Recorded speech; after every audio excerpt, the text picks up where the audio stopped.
Hei! Tällä videolla kerrotaan ulkoilusta vastasyntyneen kanssa. Videolla kerrotaan, mitä vastasyntyneille puetaan erilaisissa säätiloissa. Ohjeet ovat tarkoitettu ulkoiluun Suomessa. Lisäksi videolla kerrotaan vastasyntyneen vaatetuksesta, kun häntä kuljetetaan turvakaukalossa. Vastasyntyneille puetaan 10 asteen pakkaseen. Pitkähihainen body. Housut. Sukat.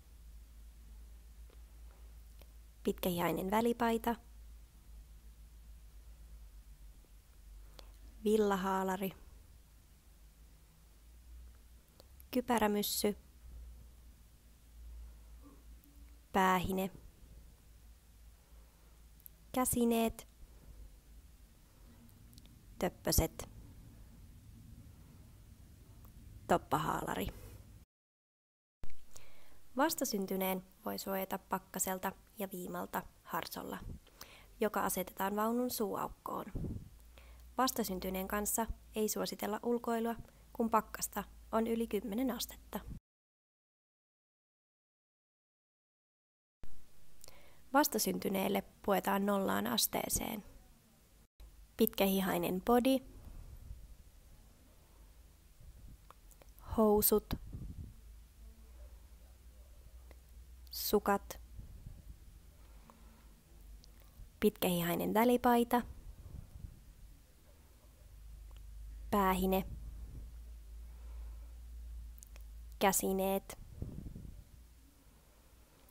Töppöset. Toppahaalari. Vastasyntyneen voi suojata tuulelta harsolla, joka asetetaan vaunun suuaukkoon.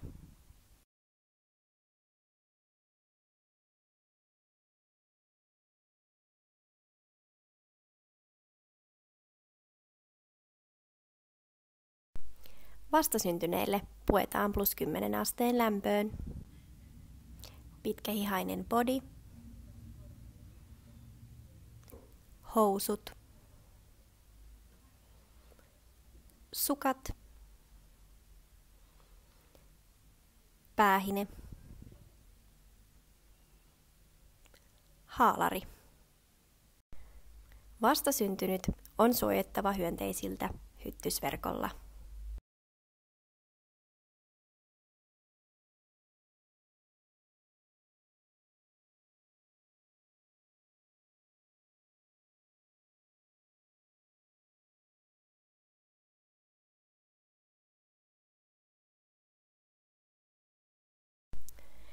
Vastasyntyneelle puetaan yli 20 asteen lämpöön.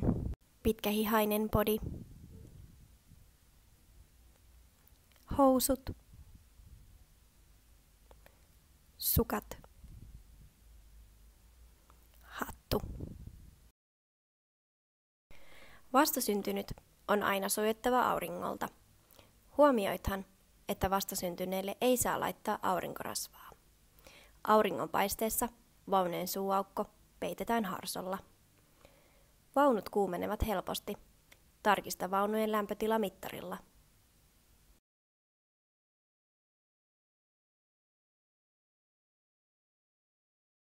Vastasyntyneen lämmön tarkistaminen.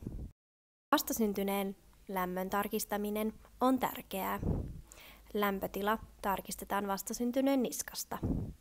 Lämpötila on sopiva, kun vauva tuntuu lämpimältä. Turvakaukalon käyttö. Turvakaukaloa tulee käyttää autolla liikkuessa. Vastasyntynyt matkustaa turvallisesti, kun hänet on puettu oikein turvakaukaloon. Vastasyntyneille ei saa pukea paksuja vaatteita turvakaukaloon.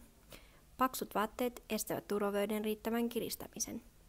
Turvavöiden on oltava tarpeeksi kireällä, jotta ne suojaavat kolarin sattuessa.